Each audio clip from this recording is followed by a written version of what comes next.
And certainly if my voice starts going like that, no way. And if I find I can't walk, stagger on stage with my Zimmer frame, no way.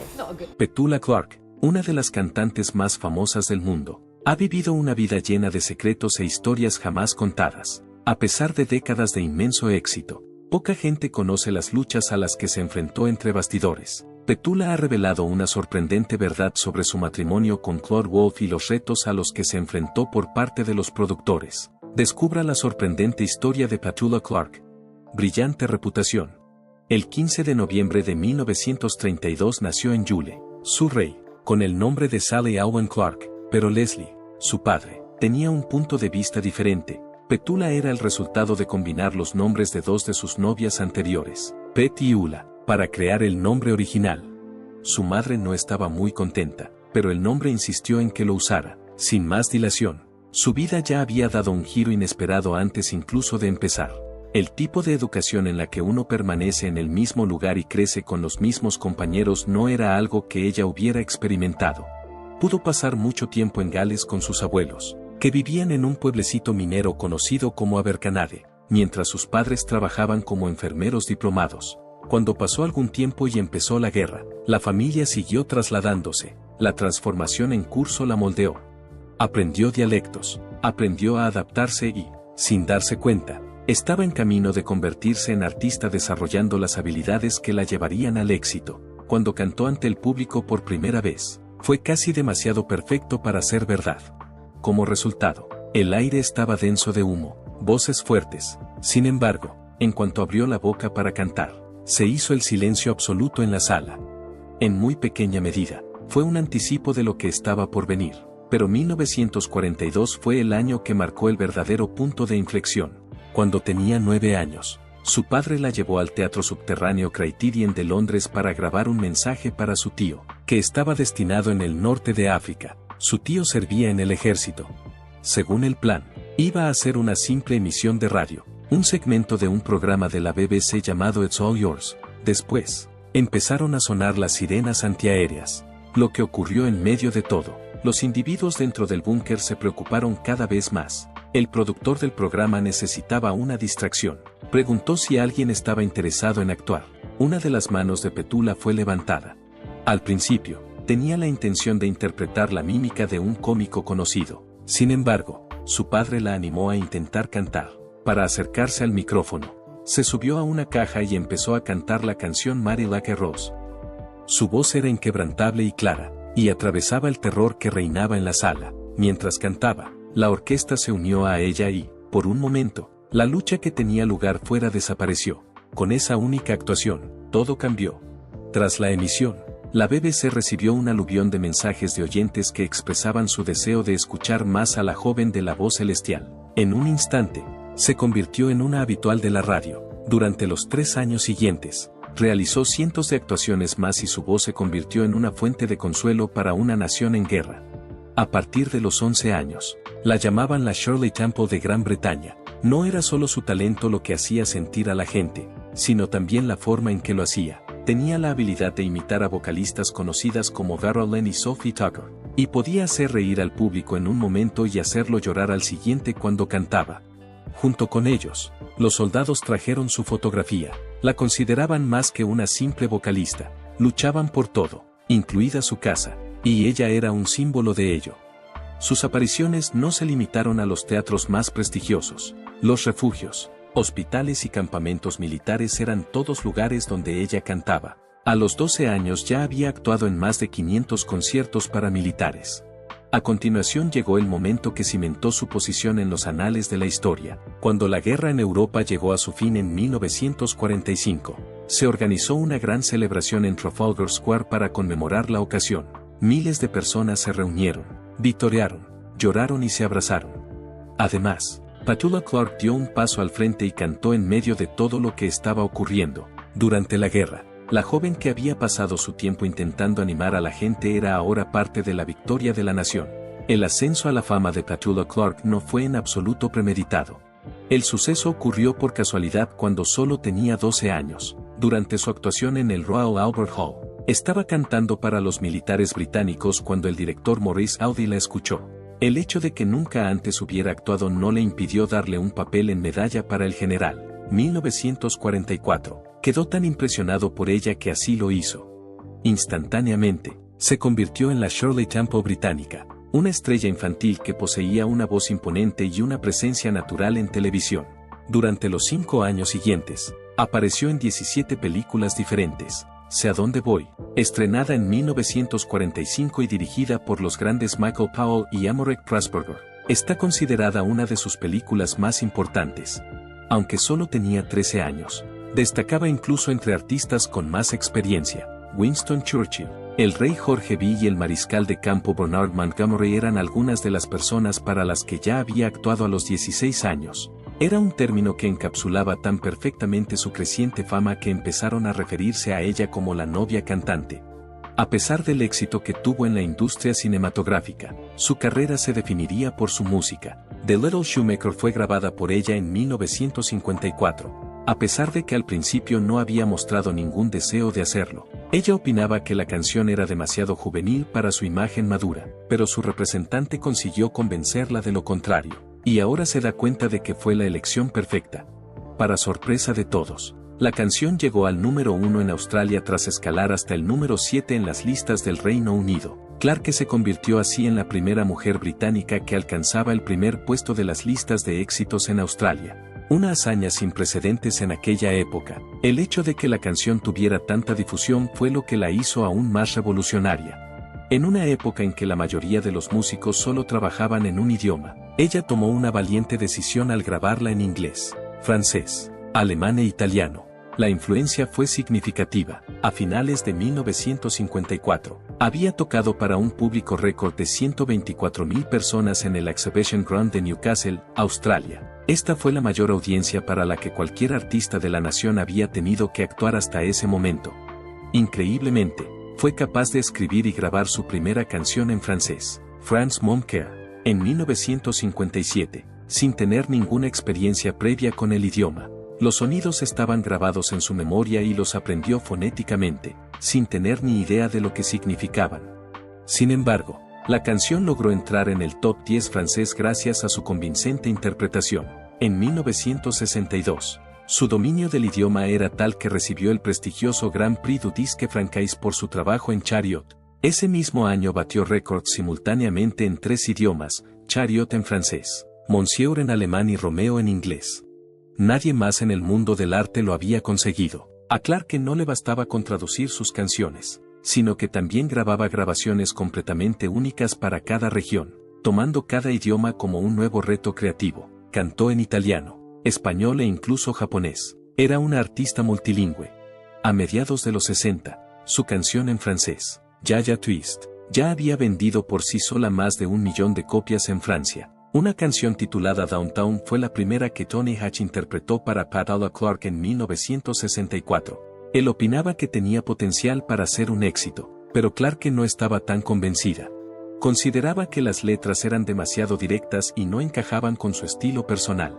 Hatch no hizo ningún intento de dejarlo. Tenía muy claro que la música tenía algo único. Después de algún tiempo, Clarke dio su consentimiento para grabarlo. Los BA Studios de Londres fueron el lugar donde comenzó la sesión el 16 de octubre de 1964 y, a partir de ese momento, las cosas empezaron a ponerse difíciles. Como consecuencia de los repetidos cortes de electricidad, se produjeron retrasos. El nivel de fastidio en la sala aumentaba rápidamente. En un momento dado, Clarke estaba tan aburrida que estuvo a punto de marcharse. Sin embargo, siguieron adelante para lograr lo que habían empezado. Consiguieron hacer la última toma solo unos minutos antes de que el estudio cerrara sus puertas. Downtown se publicó simultáneamente en 4 países el 16 de noviembre de 1964, una hazaña casi inaudita en aquella época, dadas las circunstancias. En la lista Billboard Hot 100, debutó en el puesto 87 en Estados Unidos. Aunque ese fue un brillante comienzo, lo que siguió fue un sorprendente giro de los acontecimientos. En poco menos de un mes, ya había ascendido al 5º puesto de la lista. Clarke se convirtió en la primera artista británica en llegar a lo más alto de las listas de éxitos en Estados Unidos durante la era del rock and roll. cuando su canción alcanzó el número 1 el 23 de enero de 1965. Alcanzó el número 2 en el Reino Unido, siendo a Phil fan de los Beatles la única canción que le impidió llegar a la primera posición. A pesar de ello, Downtown se convirtió en un fenómeno en todo el mundo. Alemania Occidental, Canadá, Nueva Zelanda y Australia fueron algunos de los países en los que dominó las listas. La canción no solo fue un éxito, sino que también cambió el curso del juego. El premio Grammy a la mejor grabación de rock and roll se concedió a Downtown en 1965, con una fuerte rivalidad. A pesar de que se enfrentaba a artistas de la talla de los Beatles y los Beach Boys, Clarke consiguió hacerse con el premio. Eso era casi inaudito para un artista pop de 32 años en la década de 1960, cuando el mundo de la música estaba dominado por los jóvenes. Clarke se volvió imparable tras los sucesos de Downtown, y No Place, que alcanzó el número 3, My Love, que alcanzó el número 1, y Don't Sleep in the Subway, que alcanzó el número 5. Fueron algunas de las canciones que la mantuvieron en lo más alto de las listas en Estados Unidos entre los años 1964 y 1968. Resulta curioso que en aquella época su éxito en las listas de éxitos del Reino Unido no fuera tan considerable como en Estados Unidos, donde era aclamada como una superestrella. Clarke no solo tuvo éxito en los lugares donde el inglés es la lengua principal. Desde 1962, había grabado en francés, alemán e italiano, años antes de que su éxito en Downtown la diera a conocer en todo el mundo.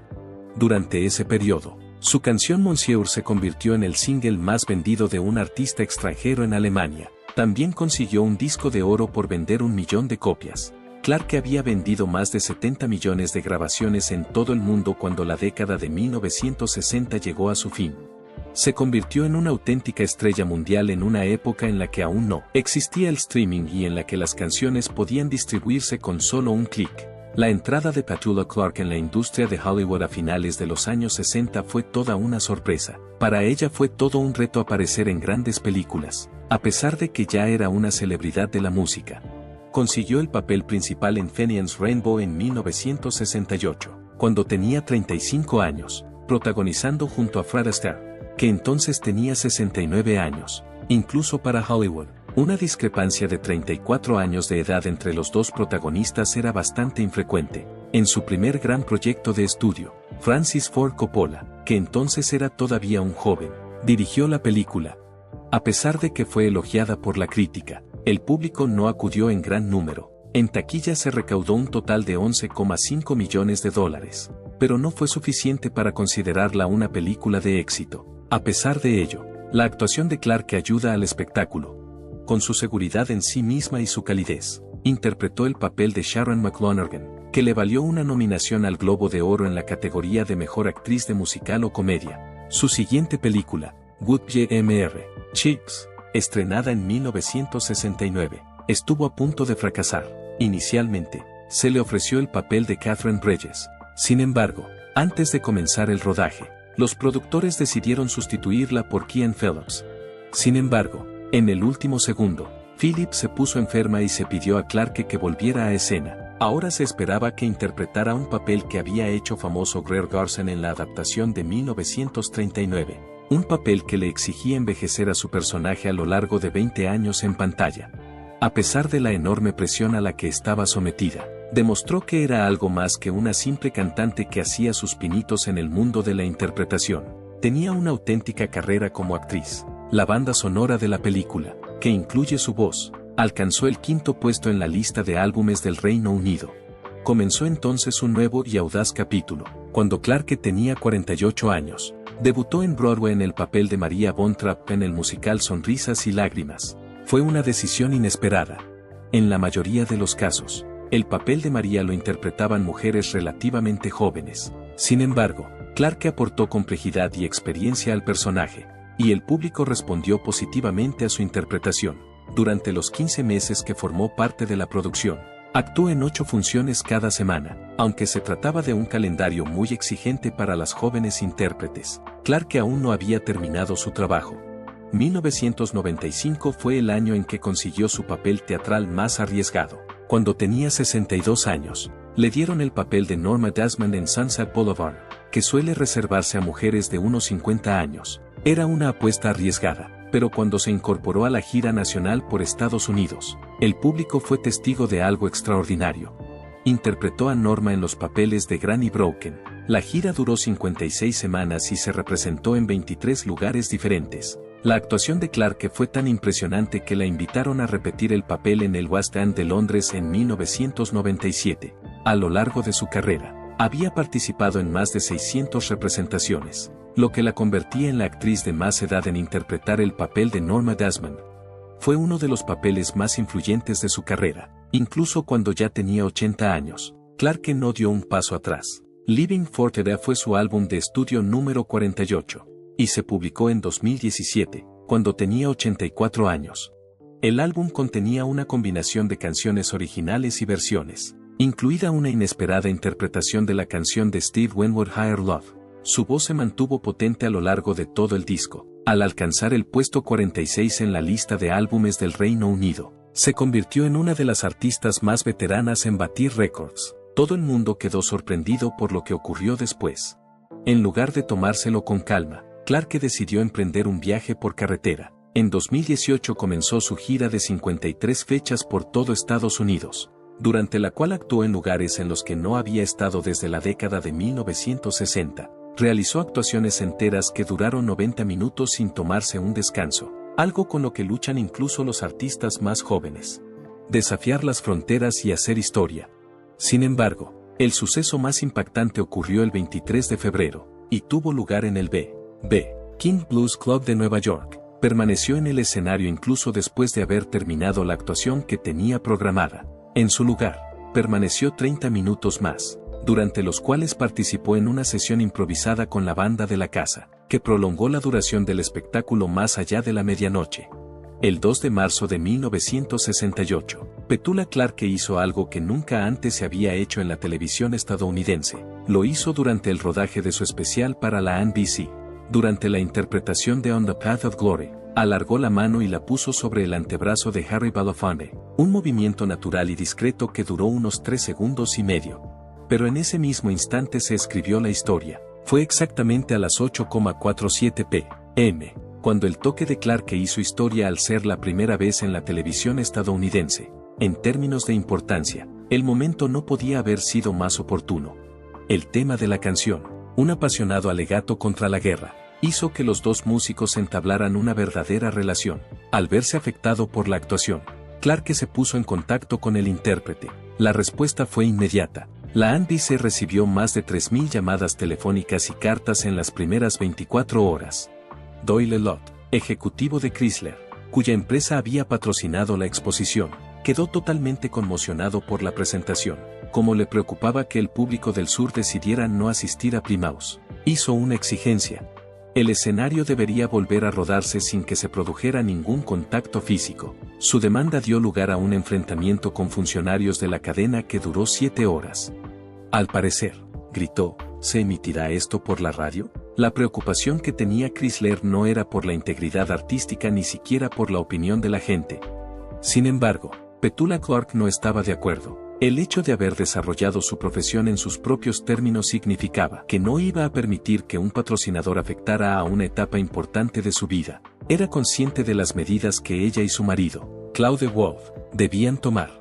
A las 2:15 de la madrugada, tras un enfrentamiento de 12 horas con la NBC y Chrysler, cancelan todas las demás tomas del dúo. En total, se suprimieron 7 versiones distintas de la actuación y se eliminaron definitivamente 37 minutos de película. Para garantizar que solo se emitiera una versión de la cinta, utilizaron un imán para borrarla. Esta versión era en la que ella tocaba el brazo de Belafonte.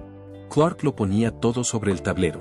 Llevaba 15 canciones seguidas en el top 40 de los Estados Unidos de la época. Aunque estaba en el pináculo de su carrera y haciendo su primera incursión significativa en la televisión estadounidense, dejó muy claro en qué creía: o la actuación se televisa íntegramente, o no volveré a trabajar en la televisión estadounidense. Petula se emitió tal y como Clarke había querido que se emitiera el 8 de abril de 1968, a las 9 de la noche. Un toque seguía presente. La empresa Chrysler no había tenido éxito a pesar de todos sus esfuerzos, y ese pequeño momento de conexión humana, que duró solo 3,5 segundos, se convirtió en un acontecimiento significativo en la historia de la televisión. La carrera de Petula Clark estuvo llena de encuentros imprevistos, pero el más sorprendente fue cuando se topó por casualidad con el famoso Baren por la Paz de John Lennon y Yoko Ono en el Hotel Queen Elizabeth de Montreal. 1969 era el 1 de junio. Durante su estancia en la ciudad, Clark no sabía que pronto se convertiría en una figura importante de la historia de la música. Los retos a los que se enfrentó por parte de los productores.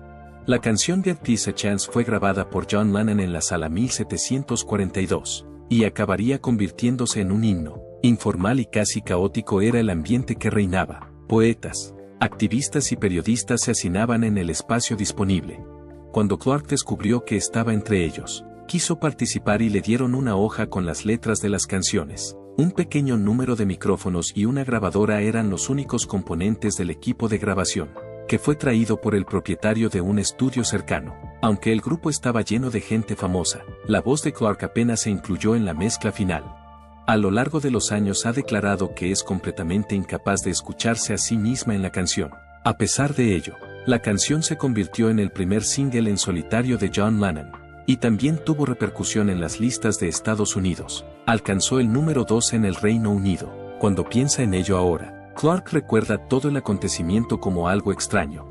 En aquel momento no se le había ocurrido que estaba contribuyendo a la creación de un pedazo de historia de la música. Unas semanas antes había estado en Montreal, donde vivió una experiencia muy diferente. Su actuación tuvo lugar en la Place des Arts, un lugar en el que ya había actuado en varias ocasiones. Clark siempre se había mostrado entusiasmada con su público multilingüe, y dominaba el francés. Sin embargo, esta vez el ambiente era diferente. En Quebec, la tensión entre los angloparlantes y los francófonos había llegado a un punto de ruptura. Clark se encontró en un callejón sin salida, cuando cantaba en francés. La gente que hablaba inglés la abucheaba. Cuando pasó al inglés, la gente que hablaba francés hizo lo mismo. Nunca se había encontrado en una situación así, y fue una experiencia muy desagradable para ella. Entre los contactos inesperados que tuvo Clark, no todos fueron serios. Algunas eran sencillamente extrañas. Ella y su compañera Karen Carpenter tomaron la decisión de tomarse una noche libre en una de sus actuaciones en Las Vegas a finales de los 60 para ver el espectáculo de Elvis Presley. Elvis Presley se encontraba ya en su fase de regreso y seguía dominando el escenario como nadie más podía hacerlo. Era imperativo que se dirigiera a Clark y Carpenter en cuanto se percatara de su presencia entre el público. Cuando terminó la actuación, les dio la bienvenida entre bastidores. En esa noche en particular, Clark describió a Elvis como muy despampanante, y era obvio que estaba intrigado por él. Al principio no estaba claro en quién estaba interesado, pero no fue así. Sin mucha demora, Clark se dio cuenta de que albergaba sentimientos amorosos tanto por ella como por Carpenter. En un fugaz instante, la circunstancia parecía sacada de una película. Elvis Presley, considerado uno de los tipos más famosos del mundo, quedó prendado de ambos. Sin embargo, Clark, que siempre fue el profesional, se dio cuenta de la dirección que tomaban las cosas. Hizo una elegante salida agarrando a Carpenter y usando algo de rapidez mental para salir de la situación. Más tarde, bromeó diciendo que teníamos otras cosas que hacer.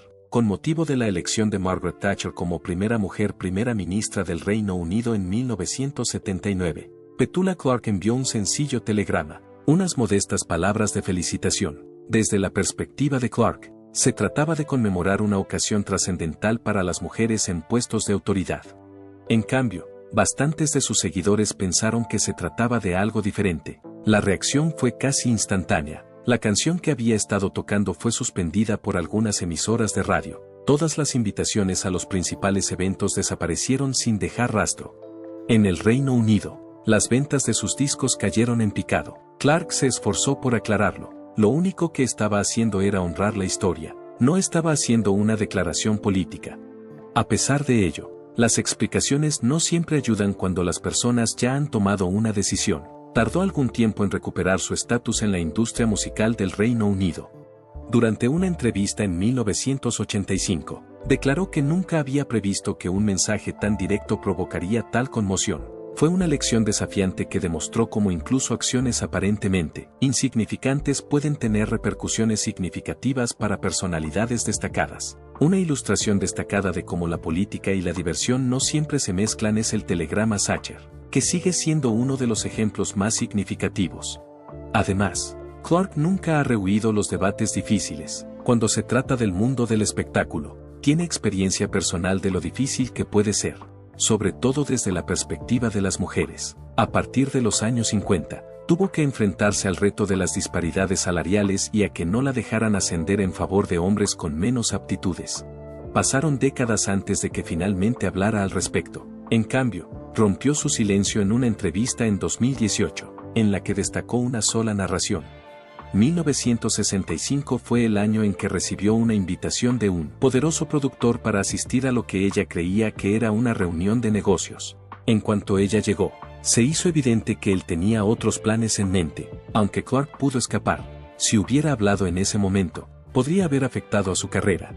Clark reveló que a las mujeres se les pagaba habitualmente menos que a los hombres pintores, incluso con menos experiencia, y que este fenómeno continuaba. Se le aconsejó que debía parecer amable y no causar ningún problema, y no se le dio ninguna posibilidad. Dijo que simplemente se entendía que los hombres ocupaban puestos de autoridad. Por otra parte, con el paso del tiempo, Clark se ha vuelto más franca. En los últimos años se ha pronunciado a favor de movimientos como Me Too y Time's Up, participando en entrevistas, publicando artículos de opinión y apareciendo en películas. En el año 2020, dejó una cosa muy clara: aunque es alentador ver avances, debemos seguir haciéndolo con vigilancia. Aún queda mucho camino por recorrer antes de alcanzar la igualdad real.